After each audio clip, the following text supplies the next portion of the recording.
Alors voici à présent un exercice extrêmement classique qu'il faut savoir maîtriser les yeux fermés. J'allais dire, on a déjà fait un exo de ce type-là d'ailleurs dans une vidéo précédente. Et alors d'abord on nous demande de déterminer B, donc la matrice B telle que A qui est ici est égale à la matrice identité plus cette fameuse matrice B. Bon là c'est pas très compliqué. Vous pouvez directement écrire le résultat B, mais si jamais vous avez un petit doute, vous écrivez simplement que B c'est égal à A moins la matrice identité. Voilà, c'est assez logique d'après ce qu'on a ici. Du coup, on va tomber sur cette matrice-là, c'est-à-dire que là, il y a une seule chose qui change par rapport à A, c'est que la diagonale, maintenant, n'est remplie que de 0. Donc la matrice B, c'est cette matrice-là. Donc voilà, j'ai réécrit B ici, et on va maintenant passer au calcul de B au carré. Alors B au carré, c'est tout simplement B fois B, donc vous pouvez l'écrire comme ça. Donc B au carré, c'est égal à cette matrice qui est juste ici. Alors en ce qui concerne B au cube c'est quoi? C'est B au carré fois B.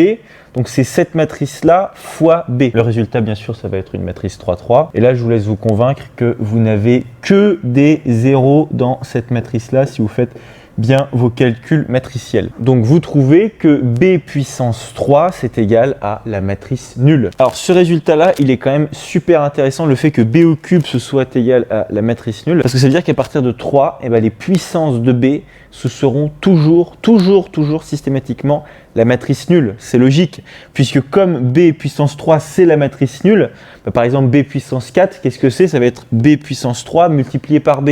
Sauf que B puissance 3, c'est la matrice nulle, donc B puissance 4, ça va être la matrice nulle fois B. Et comme B puissance 3, c'est la matrice nulle, B puissance 4, ça va aussi être la matrice nulle, etc., etc. B puissance 5, pareil, ça va aussi être la matrice nulle, etc., etc. Et ça, le fait que B puissance 3, ce soit la matrice nulle, ça va nous être très utile pour déterminer A puissance n. Vous allez voir pourquoi. Alors, je réécris simplement les résultats qu'on a. Et alors maintenant, on va passer à la dernière question, la plus intéressante, c'est-à-dire calculer A puissance n. Donc, on va prendre un n qui est dans n étoiles, et on va essayer de calculer A puissance n. Alors, bien évidemment,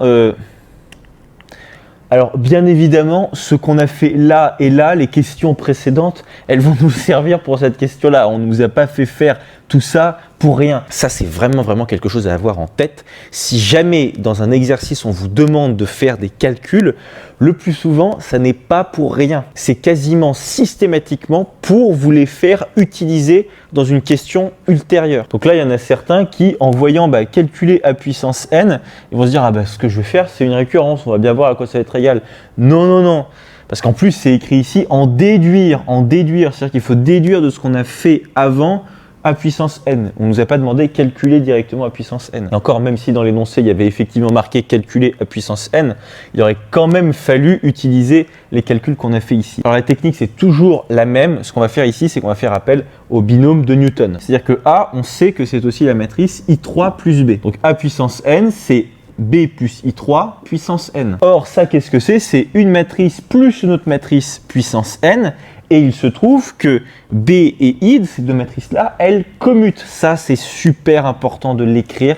Vous écrivez textuellement. Or, BI est égal à IB. Donc, d'après la formule du binôme, on a que A puissance n est égal à B plus I3 puissance n, et donc égal à la somme, pour k allant de 0 à n, de k parmi n, fois B puissance k fois I puissance n moins k. Sauf que I puissance n moins k, c'est tout simplement la matrice identité multipliée par elle-même, n moins k fois, et ça donne toujours simplement la matrice identité, et fois n'importe quelle autre matrice, ça fait tout simplement cette même matrice, donc on n'a même pas besoin, enfin si vous voulez, vous pouvez l'écrire là comme ça, mais après dans les lignes d'après, vous réécrivez ça sans les i, vous virez, vous pouvez tout à fait virer ça à la ligne d'après, ok? Et alors là, on a quand même la somme des puissances de B. Alors bien sûr, il y a un coefficient binomial juste devant, mais c'est pas très grave ça. Et vous voyez qu'on a la somme des puissances de B pour k allant de 0 jusqu'à n. Et ces puissances, elles vont de 0 jusqu'à n. C'est-à-dire que vous allez avoir 0 parmi n fois B puissance 0, plus 1 parmi n fois B puissance 1, plus 2 parmi n fois B puissance 2, plus 3 parmi n fois B puissance 3, etc., etc. Mais on avait remarqué quand même une chose, c'est qu'à partir de 3, les puissances de B sont toutes égales à la matrice nulle. Donc ça veut dire que là, dans cette somme-là, en réalité, combien de termes est-ce qu'on va garder vraiment qui vont être vraiment intéressants? Parce que là, il y a combien de termes dans cette somme-là? Attention, très important, il y en a n plus 1, parce qu'on commence à 0. Très important, on commence à 0 ici. Mais il y a beaucoup de termes qui ne nous intéressent pas, enfin qui ne sont pas intéressants plutôt, parce que qu'est-ce qu'on va avoir? On va avoir tout simplement quelque chose fois la matrice nulle. À partir de 3, il n'y a que de la matrice nulle. À partir de 3, on va juste ajouter des matrices nulles en plus, quoi. Donc ça, on s'en fiche complètement. Donc les cas qui vont nous intéresser, il n'y en a que 3, c'est k égale 0, k égale 1 et k égale 2. Parce qu'à partir de k égale 3, vous allez avoir b puissance 3 et ça va nous donner la matrice nulle. Ça, on s'en fiche complètement. Donc premier terme, quand k vaut 0, on a ce terme-là, 0 parmi n fois b puissance 0. Le deuxième terme, c'est celui-ci, quand k vaut 1. Et le troisième terme, le voici, c'est quand k vaut 2. Et après, vous n'avez rien. Enfin, vous n'avez rien. Après, vous n'avez que des matrices nulles que vous ajouteriez. Parce qu'après, qu'est-ce que vous auriez? Vous auriez plus 3 parmi n fois b puissance 3, par exemple. Mais b puissance 3, c'est justement la matrice nulle. C'est ce que vous avez trouvé au calcul dans la question d'avant. Vous pouvez d'ailleurs écrire car b au cube est égal à la matrice nulle. Et donc b puissance 4 aussi est égal à la matrice nulle, etc. Alors, 0 parmi n, ça fait 1. B puissance 0, c'est la matrice identité, donc on a la matrice identité. 1 parmi n, ça fait n, b puissance 1, c'est tout simplement b. Alors le 2 parmi n, on peut le laisser comme ça, mais on peut aussi écrire ce à quoi c'est égal. Alors juste pour rappel, 2 parmi n, c'est factoriel n sur factoriel 2 fois factoriel n-2. Et du coup, après simplification, il vous reste simplement n fois n-1 divisé par 2. Parce que vous savez que factoriel n, c'est n fois n-1 fois n-2 fois n-3 fois n-4, etc., etc., etc. Sauf que n-2 fois n-3 fois n-4 fois etc. jusqu'à x2 fois 1, c'est justement factoriel n-2. Donc du coup, vous simplifiez ça au numérateur et au dénominateur et il vous reste simplement n fois n-1 sur 2. Donc on peut remplacer plus n fois n-1 sur 2 fois b au carré. Alors je vais écrire le résultat ici sous la forme d'une matrice. Alors ce résultat-là, il suffit à vrai dire, hein. Mais c'est vrai que quelquefois les examinateurs, ils aiment bien voir apparaître le résultat sous la forme d'une matrice. Parce que là, le résultat, il n'est pas bien compliqué. D'abord, vous avez I3. Alors I3, déjà, ça veut dire que sur la diagonale, vous n'avez que des 1. On remarque aussi tout de suite quelque chose au passage. En dessous de la diagonale, vous n'allez avoir que des 0. Parce que la matrice B, il n'y a que des 0 en bas de la diagonale. Et pour B au carré, c'est pareil, vous n'avez que des 0. Et pour la matrice identité, c'est pareil. Donc là, vous n'avez que des 0. Alors ensuite, il va falloir qu'on rajoute à ça NB. C'est-à-dire que vous allez avoir n, n et n ici. Et après, on va rajouter n fois n-1 sur 2 fois b au carré.